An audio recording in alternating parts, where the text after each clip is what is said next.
siapa sih orang yang terdekat dari Pak Anton Medan ini, anak angkatnya? Ikutin dari video saya. Halo, assalamualaikum warahmatullahi wabarakatuh. Berjumpa lagi dengan saya BJ Palala. Di sebelah kanan saya ada Ibu Nopi, putri dari Bapak K. Haji Anton Medan. Kita akan berbincang sedikit tentang mencari info kisah perjalanan Bapak sama beliau. Kenapa beliau ini yang tertua dari anak Bapak Anton Medan? Kita pengen tahu sedikit. Saya udah lama juga lihat seperti apa. Kenapa sedikit-sedikit Ibu Nopi? Ya, apapun masalah saya lihat pasti Ibu Nopi. Saya pengen bertanya kepada beliau. Kemana pertanyaan saya, karena Bapak Haji Anton Medan almarhum ya, mungkin yang lebih kita berbincang itu sama yang tua dulu ya Bu ya. Boleh. Ibu memang betul yang tua Bu ya? Saya sebenarnya kembar, Kembar. cowok cewek. Jadi saya ini kalau misalnya mama saya lahiran, kakak saya yang pertama Harley Davidson.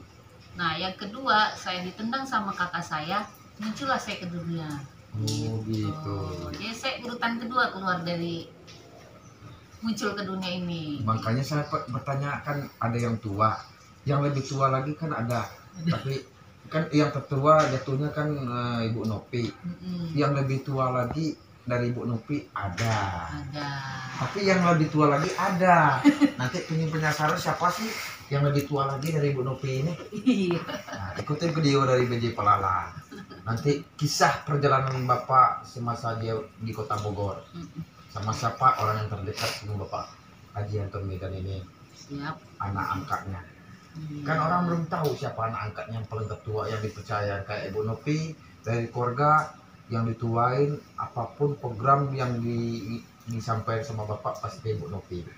Sama mantunya tadi dari Bapak Samsul Bari, asli orang kampung gitu juga, orang Palembang ya. Palembang. Nah, jadi inilah anak yang tertua dari Bapak Haji Anton. Saya minta imbauan kepada masyarakat dimanapun berada, semoga untuk almarhum diterima sisi Subhanahu wa Ta'ala. Siapapun mau ziarah ke sini, mau apapun akan sering terbuka ya Bu Nopi ya. Iya, silakan. Coba ya Bu Nopi imbauan dulu untuk para masyarakat, bagaimana minta ini sama Bapak. Oke. Bismillahirrahmanirrahim. Assalamualaikum warahmatullahi wabarakatuh. Perkenalkan, saya Novi, putri dari Bapak Haji Anton Medan.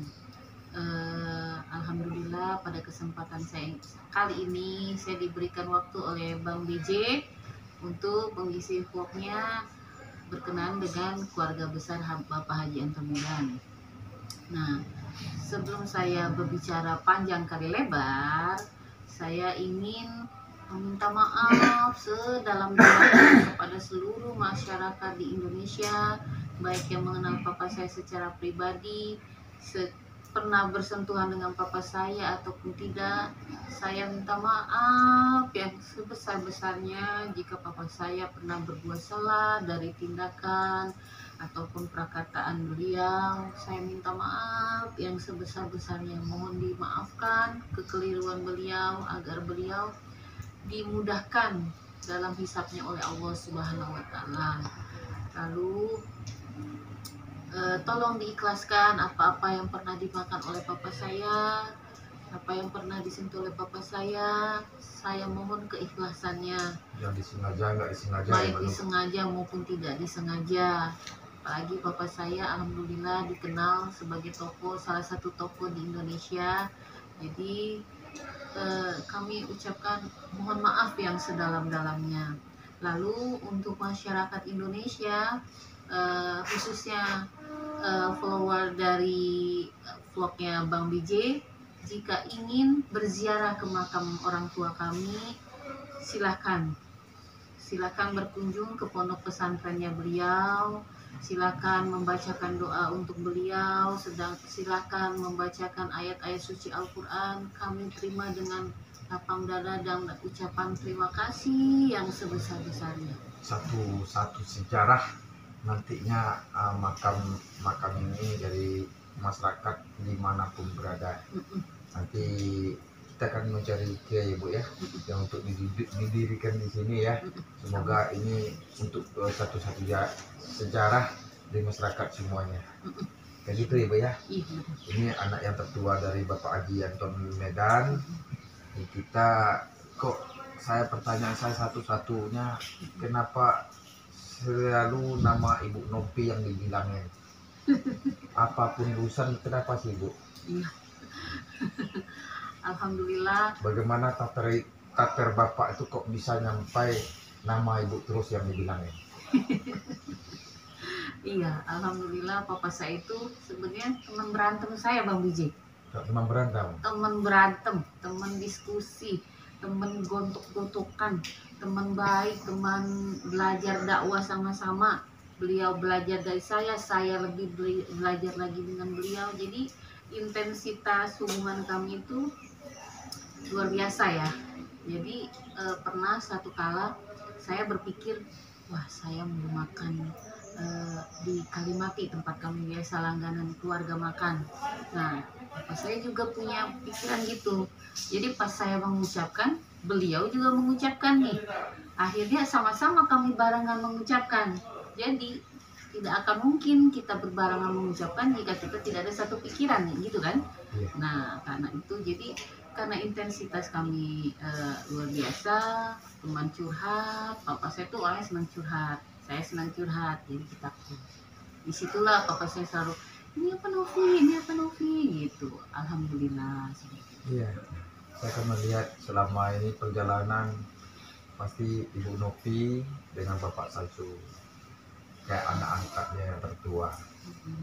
Sering kan banyak saya perhatikan selama ini bagaimana perjalanan Bapak waktu dia masih sehat sampai akhir ayatnya kemarin. Yang saya lihat apa-apa pasti Ibu Novi. Yang saya pertanyakan, apa yang susah Ibu Novi hilang dari Bapak ini, atau kenang dari Bapak ini? Saya itu banyak, saya sangat kehilangan Pak Biji, sangat kehilangan. Karena tapi saya alhamdulillah terakhir tuh bertemu dengan papa saya, dia perhatikan saya, dia bilang, papa nggak bisa peluk sama cium Opi lagi ya. Ya nggak apa-apa, Opi aja yang meluk sama cium papa, katanya. Nah, jadi karena banyaknya intensitas hubungan kami itu, kebersamaan kami, jadi mana mungkin saya bisa melupakan apa-apa kasih sayang yang sudah papa saya berikan. Gak akan bisa gitu. Papa saya suka dengan dekat dengan papa saya itu karena beliau itu salah satu orang yang mendidik karakter saya. Saya keras deh papa saya. Kata teman-teman saya punya kepedulian yang tinggi itu karena dia papa saya. Saya punya pemikiran yang ke depan juga di papa saya. Apapun yang papa saya ajarkan kepada saya itu nggak akan bisa saya lupakan. Yang ingat di diri saya, kok Bapak semasa dia hidup dia kan uji nyali sama Ibu Novi itu. Jadi dikasih kasih kompoin, maka Ibu Novi bisa dipercaya Ibu Novi itu segalanya. Kan Bapak itu kan idenya baik panjang gitu. Kenapa Bapak bisa ngomong nggak seperti gini, dia foto supaya itu untuk diingat masa-masa semua pun dimanapun berada. Kegunaan untuk Bapak suruh gitu kan untuk memikir bagaimana pikiran yang sehat, ilmu yang baik. Kalau orang pikirin Bapak gini-gini kan masa dulunya, masa baiknya kan ada, masa baiknya berguna sama orang lain. Contoh kayak apapun program dari apapun tetap Bapak ikut. Nah, yang saya pertanyaan itu Mbak Novi, kemana Bapak sih uji nyali sama Ibu tuh, makanya Ibu bisa dipercayaan Bapak? Satu aja yang saya minta, yang kasih pertanyaan saya itu kayak contoh, saya pernah dekat kayak melihat kamu Pak, bapak lagi pergi keluar, Pak, ambil uang. Nah, seperti apa sih kisahnya? Oh iya. Jadi papa saya, Menguji dari Ibu Nopi ini seperti apa? Maka dipercaya ya. oke. Papa saya itu menguji seseorang, dia kan pasti nggak usah bilang ya. Iya. Nggak bilang hak ini. Nah, pada suatu saat tuh papa saya lagi ke Medan, Iya. ada dakwah. Nah, lalu saya sebagai anaknya, karena saya manja sama beliau, Iya. saya lagi nggak ada uang bokeh, Iya. saya bilang sama papa saya mau jajan dong Pak, gitu kan. Oh ya udah, ambil di jas papa yang warna abu-abu, kata dia. Di situ ada uang 5 juta Pak BJ, kata papa saya. Lalu nanti 3 juta buat kopi, 2 juta buat papa, simpen lagi di jas itu lagi ya. Oh iya siap, nanti ke kamar papa ya. Iya silakan. Itu dari telepon ya. Udah dia telepon tuh, saya telepon. Nanti bapak lagi di Medan, kita pesan ada duit di lemari di jaket. Jas abu-abu. Oh, jas abu-abu. Ternyata yang seperti apa jalannya? Nah, setelah saya masuk ke kamar papa, saya lihat di dalam jasnya itu ternyata ada 8 juta. 8 juta. Bukan 5 juta. Iya. Nah, lalu saya telepon lagi dong papa saya. Pap, ini ada 8 juta dong, bukan 5 juta. Jadi papa salah, lupa ya? Gitu. Oh ya udah, kalau gitu 5 juta buat Opi, 3 juta buat papa. Gitu Pak BJ. Jadi disitulah beliau itu satu yang harus dipegang oleh kita adalah kejujuran. Spesial pun harus tetap dibicarakan. Karena dari spesial itu jangan anggap rendah spesial itu. Dari hal kata papa saya selalu ingat, yang bikin kita jatuh itu bukan batu yang besar, batu kerikil yang bikin kita jatuh. Nah, jadi saya sampai sekarang saya selalu memegang yang namanya kejujuran. Karena jujur, rezeki insya Allah akan muncul terus ya. Nah, jangan belum ada apa-apa udah merasa benar. Nah, jangan belum ada apa-apa udah merasa capek. Jangan. Semua orang yang sukses pasti perjuangan berat. Jangan melihat orang sukses kita merasa nikmat menyebut orang kita jangan kita iri. Jangan iri, sifat dengki itu enggak ada gunanya. Iya. Belajarlah dengan baik ilmu diri kita sendiri. Itu akan dapat hikmahnya untuk ke depan. Iya, contoh aja bapak dulu bilang ini gini, orang bilang ini ternyata dapat hikmahnya, bisa jadi kiai, iya, bisa jadi orang baik. Benar. Bisa berguna sama orang masyarakat. Nah, itu adalah suatu contoh lah Bapak Kiai Haji Anton Medan ini pada kita yang ditinggalin pada marhum. Mudah-mudahan dapat satu hikmah di diri kita dimanapun berada. Yang pertanyaan saya yang terakhir, Ibu Nopi berapa saudara sih Bu? Oh, alhamdulillah kami papa saya itu yang saya tahu istrinya itu ada 4. Yang saya tahu. Nah, anaknya yang saya tahu ada 7. Ya. Kalau dari mama saya 5 bersaudara, tapi dari Bandung, dari yang Chinese ada 1, jadi kami 7 bersaudara. 7 bersaudara. Lelaki berapa orang? Lelaki 4 orang, perempuan 3 orang. Cucunya 12. Siapa aja namanya itu Bu Nopi selain Bu Nopi? Oh, yang pertama kembaran saya Harley Davidson, sudah almarhum. Kedua saya Siti Novianti Ramdan Putri. Yang ketiga Siti Maisaro Ramdan Putri. Yang keempat Hardi Dian Effendi. Yang kelima Tri Anggi Anggraini. Lalu Deli Ramdhani dengan Febri. Oh, Febri yang mirip banget sama bapak ya. Nah, 11-12 Cina. 10-11. Tapi kakak saya lebih mirip dengan papa saya. Oh, lebih mirip lagi. Lebih mirip tapi lagi. Enggak ada deh. Sudah almarhum. Semoga Allah ampuni beliau ya. Iya, semoga diterima sisi Allah Taala. Kayak bapak juga, Bapak Anton, Bapak Kiai Haji Anton Medan, semoga diterima di dalam sisi Allah Taala. Semoga apapun yang dilakukan, yang sengaja nggak sengaja, dosa yang pernah dilakukan beliau semasa dia hidup, mohon diampunkan semuanya. Amin. Karena saya merasa di sini saya udah bergelut sama bapak juga, udah masuk lama juga, karena bapak udah anggap saya adik di sini. Otomatis bagaimana juga apapun semuanya tetap saya ikut memendung dari satu yang ke depannya, karena buat Nopi dia sendiri gimana saya nggak ada mikir apa-apa di sini. Iya benar, saya alhamdulillah banget Pak BJ, Pak Tisna, semuanya itu sayang dengan papa saya. Sayang dari mana, dari jauh, dari Jonggol datang ke papa saya, beliau pijitin papa saya, diurusin, disuapin makan.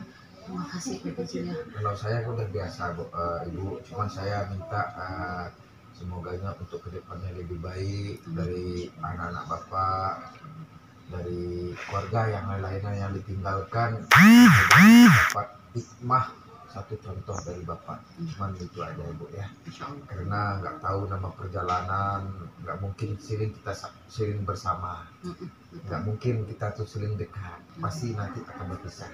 Contoh kayak bapak aja kita berpisah, biasa kita kayak saya sama saya, dia nyanyi sama saya. Yang susah saya lupa itu dia nyanyi sama saya, dia mau berangkat ke Padang sama saya. Itu yang saya lupa.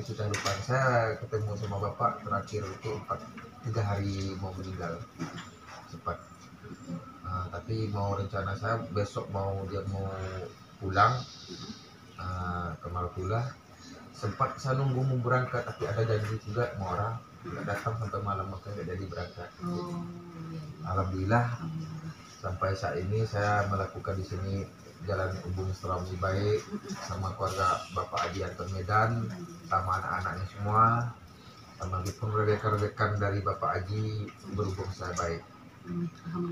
Alhamdulillah, semoga dapat satu contoh dari beliau ini untuk dapat nikmat yang kita jalani.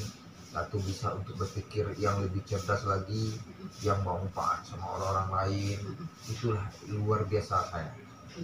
Pernah saya Bang Uci, pernah waktu kami ajak papa untuk berobat di salah satu rumah sakit di Jakarta, dokter tuh bertanya dengan papa, bapak sakit apa?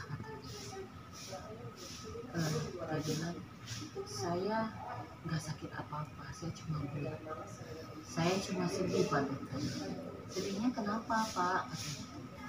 Saya takut tidak bermanfaat lagi buat orang lain. Saya mau sembuh, saya mau bermanfaat buat orang lain, bantu orang lain lagi. Saat sakit pun beliau masih berpikir bagaimana bermanfaat untuk orang lain. Karena kan dalam agama kita, khairun nas anfa'un nas. Sebaik-baiknya manusia adalah yang bermanfaat.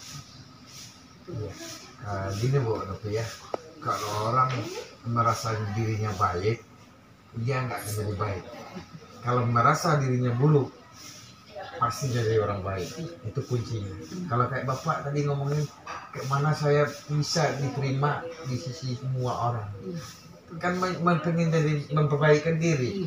Kalau orang kan banyak kan merasa dirinya baik Bu Nopi, malah dia ada timbul baik itu.